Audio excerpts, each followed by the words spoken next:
Listo. Pues quiero iniciar disculpándome. La semana pasada no me fue posible conectarme a la sesión y bueno, pues ahí les alcancé a mandar un mensajito. Me hubiera gustado mucho poderla dar, pero desafortunadamente pues hay situaciones que no tenemos previstas y pues nos impide el poder eh, cumplir con todo lo que tenemos, ¿no? Agradezco muchísimo su apoyo y su comprensión. Y bueno, ¿qué era lo relevante la semana pasada? La semana pasada lo que me hubiera gustado tratar era aquellos que tenían dudas con respecto a la entrega del primer parcial.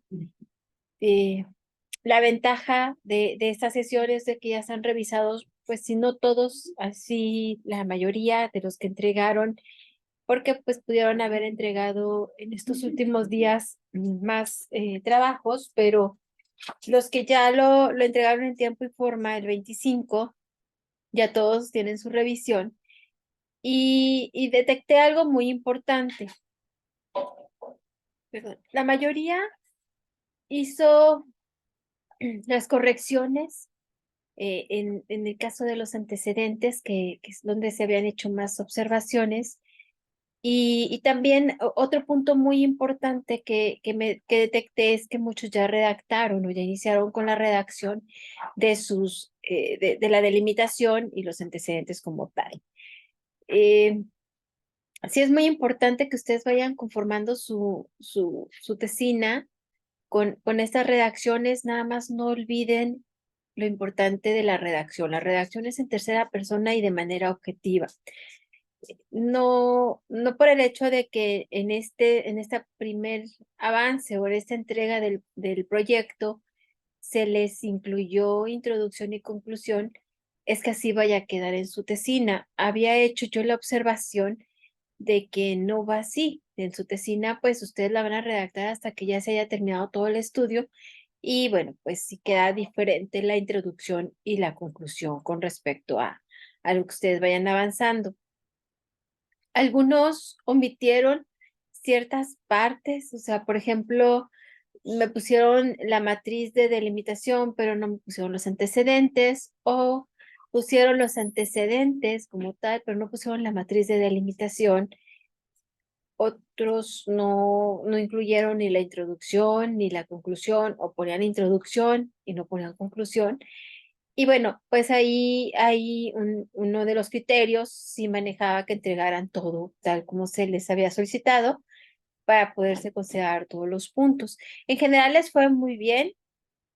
Hay algunas calificaciones que sí se vieron afectadas, principalmente por lo que acabo de mencionar, pero lo que yo podía resaltar como una retroalimentación grupal es, uno, los antecedentes no se conforman solamente del enlace, ni cuando hicimos la actividad, ni en esta entrega. Los antecedentes deberían de cumplir con ciertas indicaciones o ciertas instrucciones. Una de ellas era que ustedes ahí plasmaran o adjuntaran el enlace, pero no era el puro enlace. O sea, ustedes tienen que cumplir con ciertos indicadores.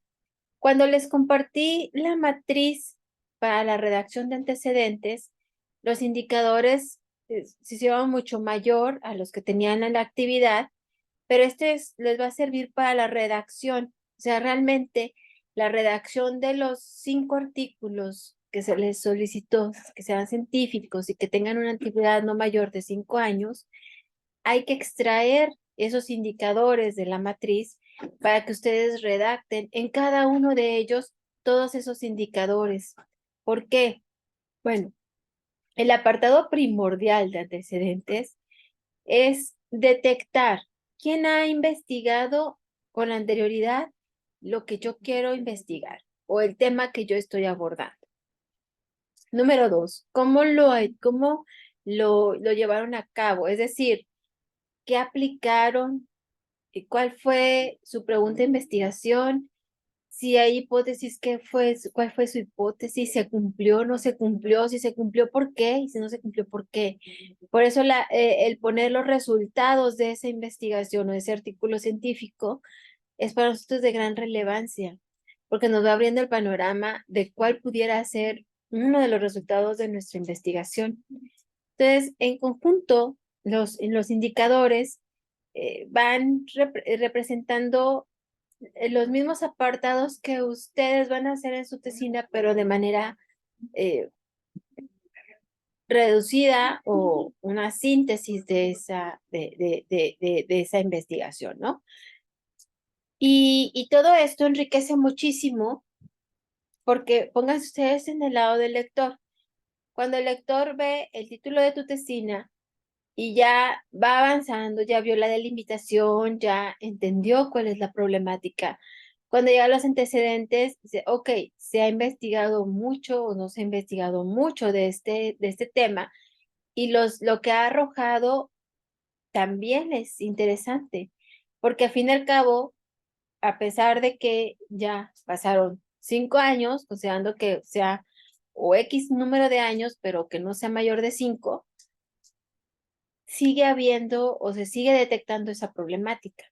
Entonces, al momento de que tú realices la investigación, aunque tengas ya ciertos resultados, no sabes o no puedes predecir que la tuya va a ser con esos resultados, ¿ok? Porque puede haber cierta variación en muchos aspectos.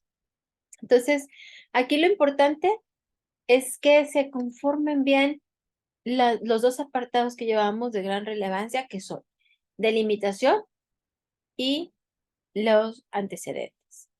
Si ya se empezaron a soltar y a hacer la redacción correspondiente, está muy bien, solamente que acuérdense, tiene que ser en tercera persona, hay que cuidar la ortografía, hay que seguir los signos de escritura, hay que tratar de ir contando o ir compartiendo todo lo que nosotros estamos realizando dentro de nuestra investigación para que sea una lectura muy amena.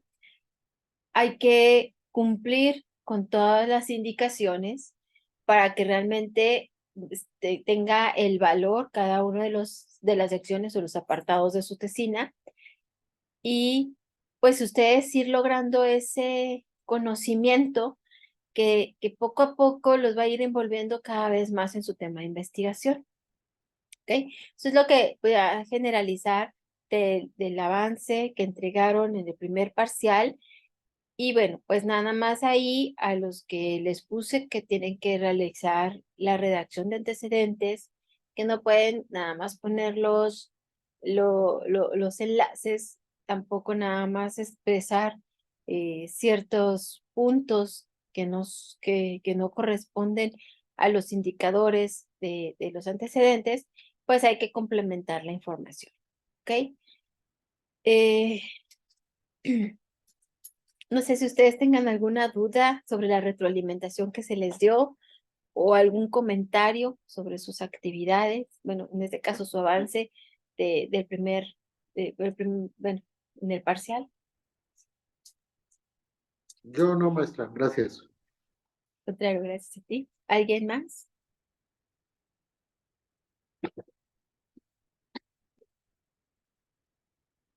Al parecer no. Muy bien, si tienen alguna duda, algún comentario, alguna inquietud, pues me pueden mandar mensaje y con mucho gusto les apoyo. ¿Ok? Muy bien. Regresando a nuestra clase como tal, seguimos dentro de investigación cuantitativa y dentro de la investigación cuantitativa, pues vemos estadística. La estadística descriptiva puede abordar tanto en una investigación con enfoque metodológico, cuantitativo y cualitativo. Se enfoca un poquito más a lo cuantitativo por los valores numéricos. Sin embargo, no siempre es así. Cuando nosotros tenemos la información de que nosotros aplicamos nuestro trabajo de campo, ya tenemos todos los datos, sí o sí los tenemos que realizar un orden de toda esa información para poder definir, en el caso de lo cuantitativo, nuestro análisis de resultados, en el caso de lo cualitativo, pues la interpretación que vamos a dar de toda la información que recabamos. Como en el caso de la cualitativa, su instrumento primordial es la entrevista. Ahí, bueno, pues es una técnica muy diferente, sin embargo, pues se puede utilizar algunos puntos de la estadística.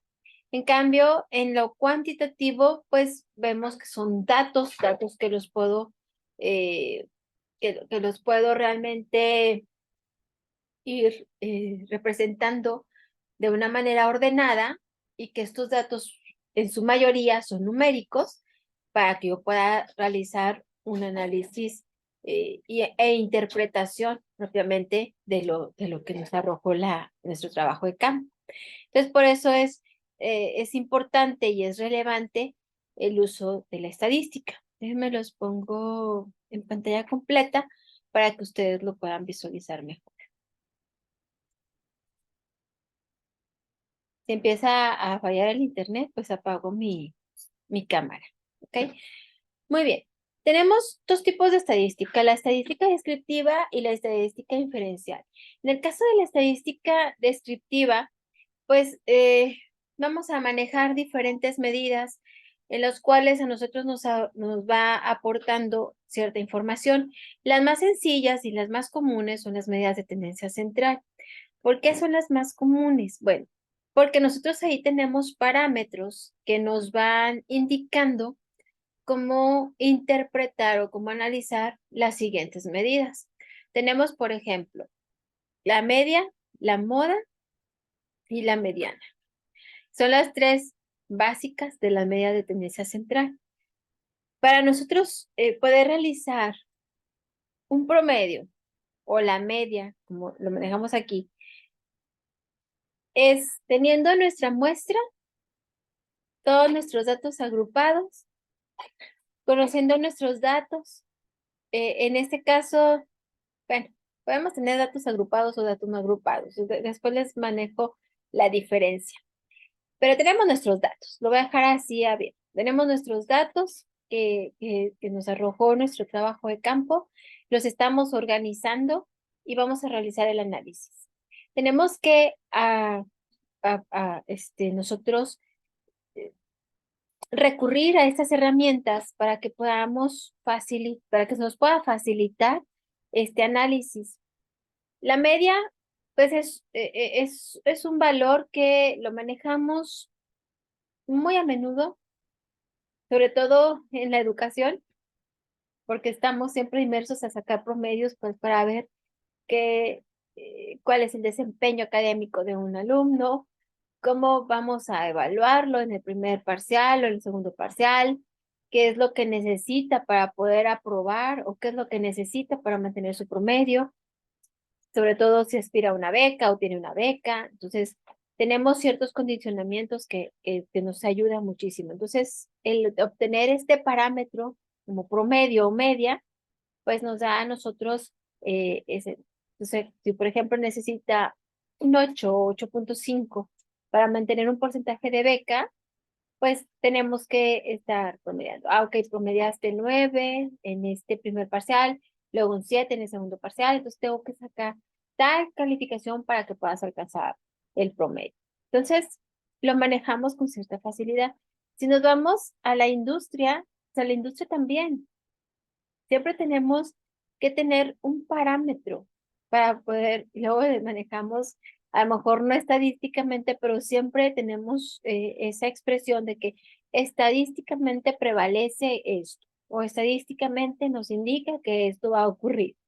Entonces, es parte de la experiencia, pero porque utilizas estas medidas y a lo mejor ya lo haces tan normal que pues obviamente no lo ves así como tal. Ah, voy a determinar la media, voy a determinar el promedio. La media, como aquí lo menciona, pues es el valor promedio de un conjunto de datos numéricos, calculada como la suma del conjunto de valores y que se divide en el total del número de valores. Confunden la media con la mediana. La mediana en sí no debería de estar como medida de tendencia central, pero la ponen porque sí la podemos determinar como valor. Entonces es como una mezcla, porque en realidad es también una medida de posición. Cuando nosotros queremos determinar la mediana, debemos primero saber que nos topamos dos tipos de datos que pueden ser en su conjunto par o impar. Es decir, que puedo tener un conjunto de datos que en total sean 30 o que sean 31, ¿sí? Par e impar. Para nosotros determinar la posición de la media, perdón, de la mediana, es sencillo, porque es la misma fórmula, independientemente si es par o es impar. Pero, ¿qué nos vamos a topar? Si nosotros tenemos un número impar, voy a poner un número más sencillo, un 11.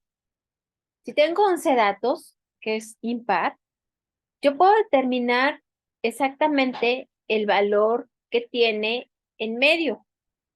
Es decir, que yo puedo dividir con facilidad cuántos valores va a haber del lado derecho y cuántos del lado izquierdo. Deben ser exactamente los mismos y va a sobrar un valor, y ese valor es justamente el que está en medio y el que nos va a indicar que es la mediana. Pero ¿qué pasa cuando tengo 10 valores? Cuando tengo 10 valores, pues pongo 5 y 5, pero no hay un término medio, o sea, no hay un valor medio para yo poder decir que ese es el valor. Es que lo que tengo que hacer, pues pongo 4 y 4. Me va a decir, maestra, pero 4 y 4 son 8 y tenemos 10 valores. Sí, la mediana la tenemos que sacar entre el promedio de esos dos valores, porque sí o sí tenemos que cumplir que tengamos el mismo número de valores del lado derecho que del lado izquierdo. Por eso me llamamos que es una medida de posición. Es muy sencilla determinarla, pero si tenemos bien claro el concepto de que la fórmula en sí nos da la posición donde está el valor de la mediana. Si es número par, tengo que sacar un promedio de esos dos valores que va a quedar como posición, y si es impar, pues es el único valor donde lo tengo que localizar. ¿Ok?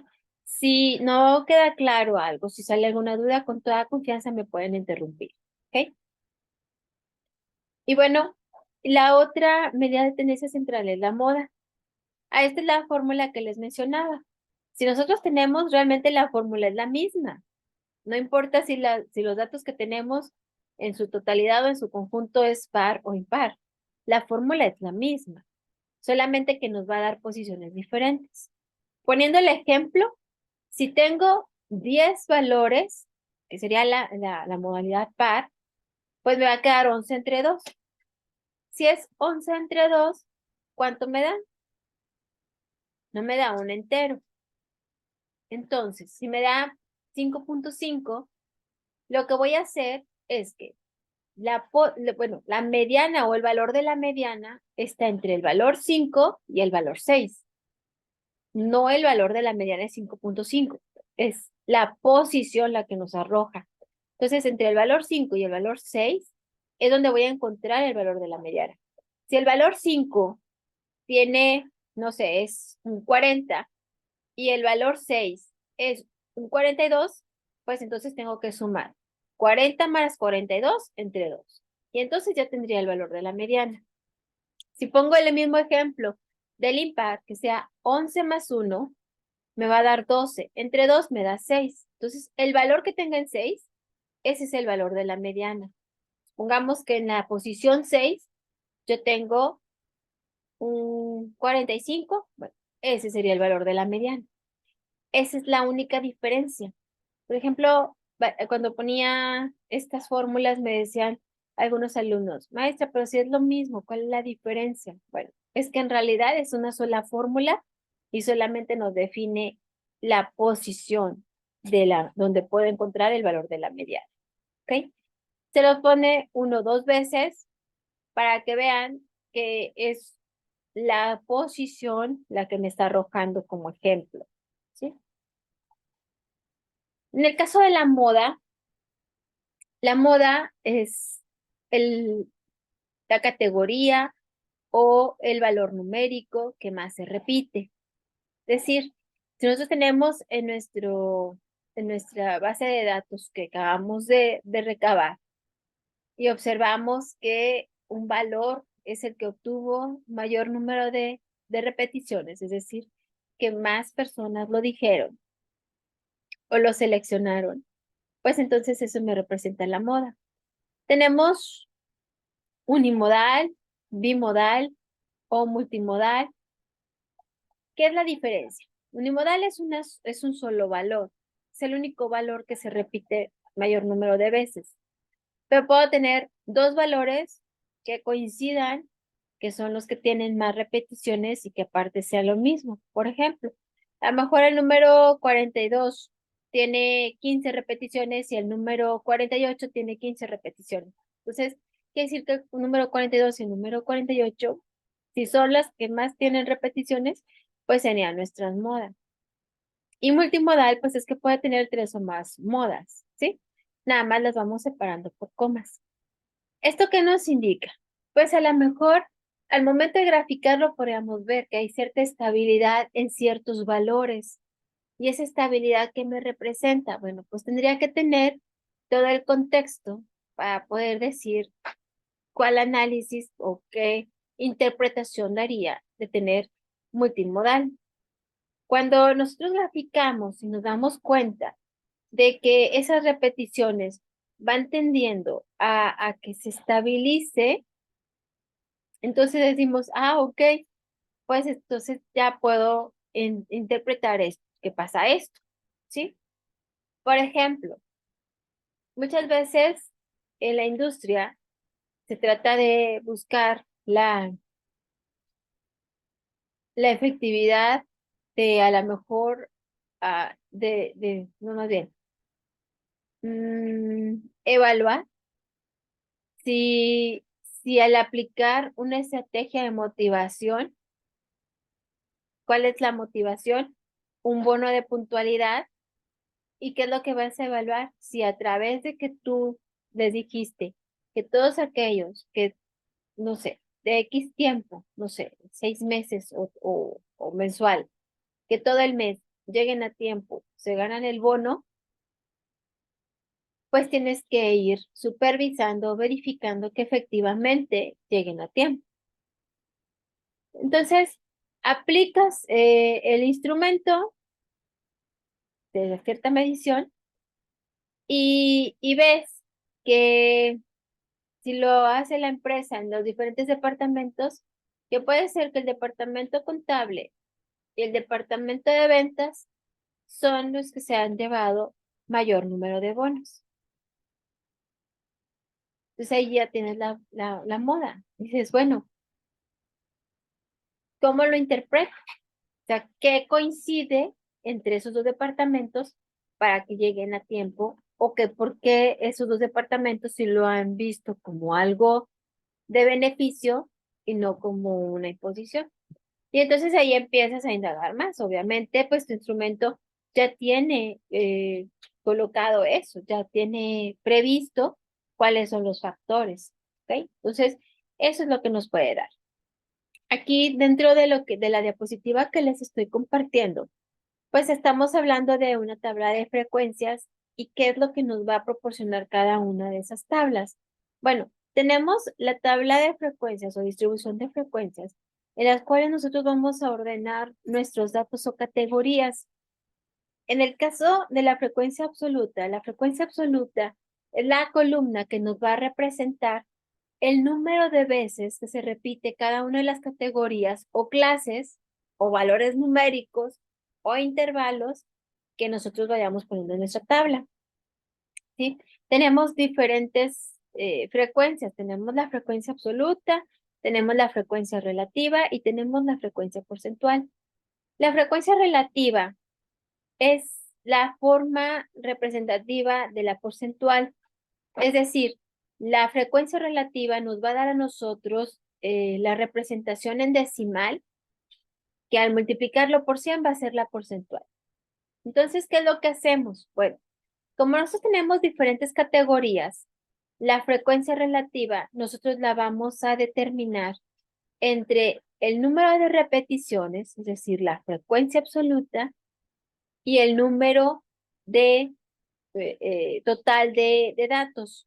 Esto nos va a dar la partición que le va a quedar correspondiendo a cada una de las categorías o de las clases o de los intervalos o de los valores numéricos. ¿Ok?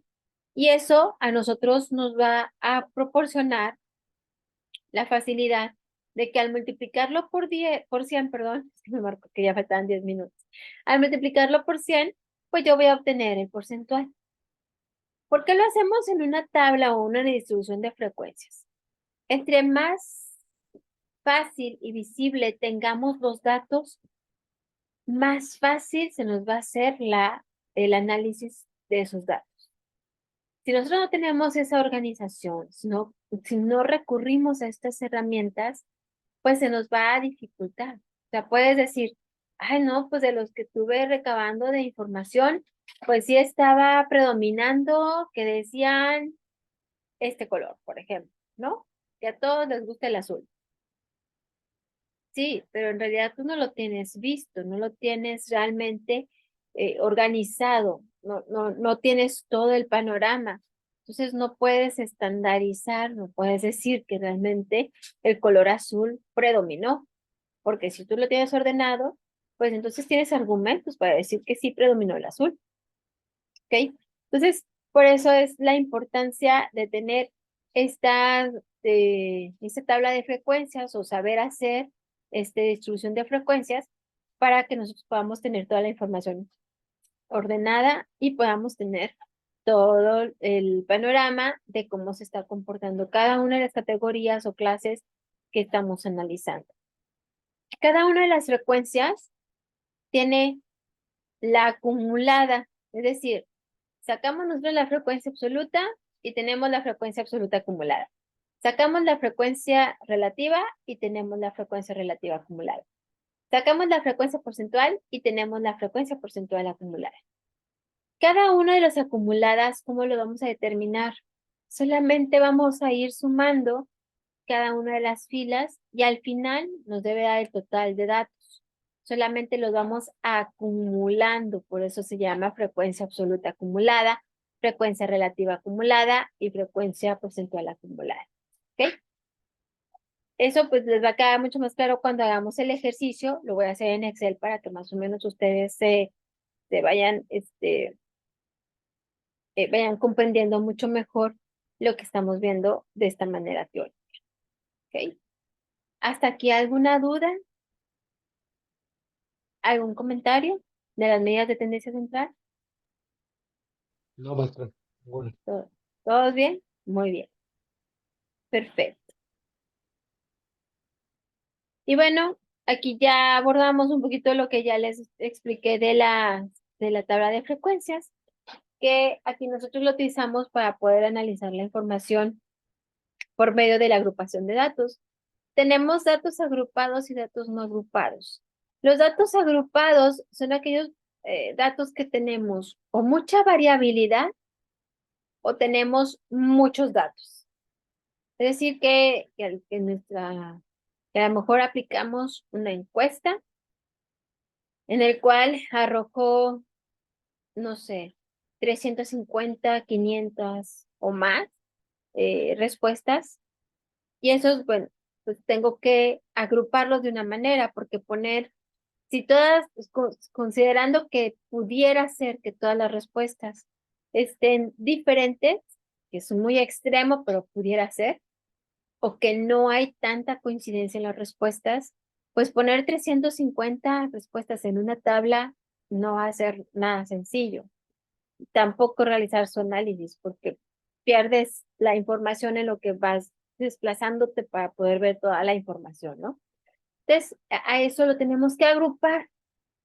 Agrupamos todos esos datos a través de intervalos y esos intervalos son los que vamos a tratar de que sean los menos posibles para que pueda tener la tabla. Aquí obviamente la tabla tiene sus condiciones de que, bueno, pues lo recomendable es que no se exceda de los 15 filas o los 15 renglones para que podamos tener todo el panorama.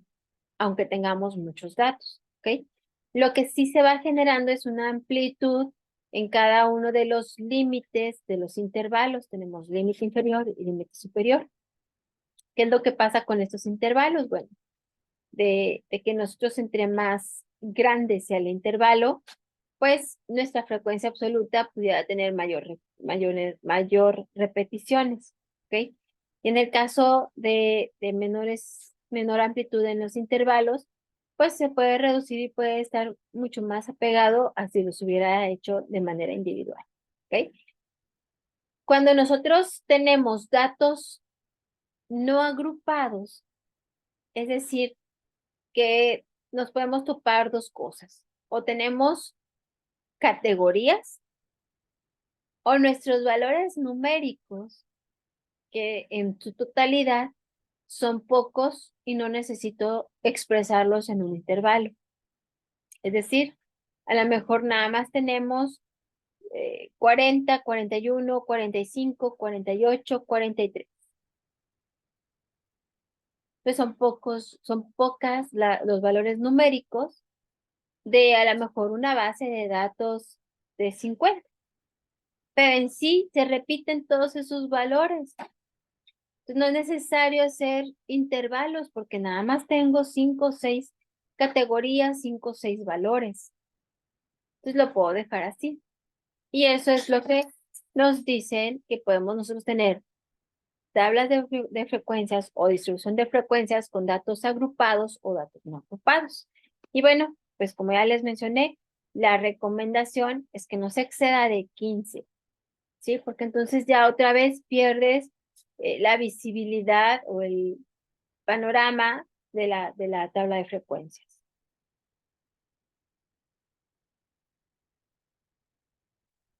Nosotros podemos utilizar la regla de Sturges para determinar el número de intervalos o al menos un aproximado de los números de intervalos. O lo podemos hacer que ya cuando tienes una experiencia o cierta práctica, pues los puedes decir, ah, pues si tengo tantos datos, voy a poner tantos intervalos con tanta amplitud, ¿no? Al fin y al cabo, pues tú eres la que vas a realizar, tú eres la persona que vas a realizar el análisis de sus datos. Entonces tú lo puedes definir. Pero cuando dices, ay, no, pues no sé, claro, ¿cuál me, cuál me quedaría bien? Pues te puedes ir directamente con la fórmula de Sturges, está muy sencilla y, y con eso puedes definir cuántos intervalos y también, obviamente, cuánto sería la amplitud, al menos como, como facilidad de acercarse a un número aproximado, ¿sí? No sé, a lo mejor nos da, aquí bueno, no es logaritmo de 10n, es logaritmo base 10 de n, ¿ok? Es que así lo hizo, o sea, lo detectó, pero en realidad es logaritmo de n. Aquí, bueno, lo que nosotros queremos es, por ejemplo, si al momento de sustituir aquí los valores, sacamos logaritmo de los valores totales, lo multiplicamos por 3.322 y le sumamos 1, si nos da, por ejemplo, 6.83, pues nosotros lo podemos redondear a 7 intervalos. La amplitud, pues es la que nos va a ayudar a saber esos 7 intervalos de cuál sería su amplitud. Lo que sí es que todos los intervalos deben tener la misma amplitud, no puede variar. Si nosotros al hacer los subintervalos no cubrimos todos los números o todos los valores numéricos que tenemos o todas las categorías que tenemos en nuestra base, pues entonces tenemos que ajustar, ¿sí? Pero al menos de que tengamos una idea nos ayuda muchísimo. Y bueno, para nosotros encontrar la amplitud de los intervalos es el rango, que es la diferencia entre el valor mayor o máximo menos el valor mínimo de nuestra base de datos entre el número de intervalos que nos arrojó Sturges o la regla de Sturges. No sé si tengan alguna duda. Para ahorita, bueno, ya me va a sacar este Zoom, pero regresando hacemos este ejemplo que está con categorías. No sé si tengan alguna duda de la teoría que estuvimos viendo. No, maestra, este es solo como la materia de estadística, ¿verdad? Sí, es la parte de estadística que la vemos o se aborda, no como deberíamos, pero sí para que ustedes tengan nociones al momento de realizar su investigación. Ah, sí, es el primer semestre de esta.